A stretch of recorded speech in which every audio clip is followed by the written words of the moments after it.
আমার বোন আমার অনুপ্রেরণা, আমার বোনের উৎসাহেই আমি ভিডিও বানাই।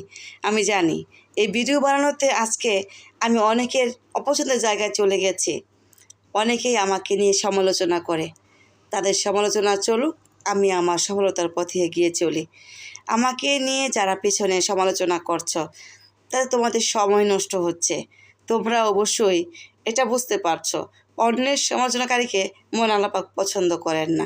আমি যেটা করছি বুঝে শুনেই করছি, আমি আমার সফলতার পথ ইনশাল্লাহ দেখবই। আর তোমরা তোমাদের পাপের বোঝা ভারী করছো। আর যাই হোক, আমি মনে করি আমার পিতামাতার কাছ থেকে আমাকে নিয়ে যারা বেশি টেনশন করছো, তোমরা অযথা তোমাদের ঘুম নষ্ট না করে ঘুমিয়ে যাও।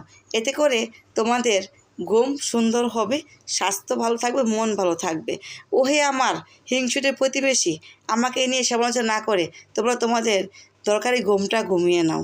ওকে, টাটা, আল্লাহ হাফিজ।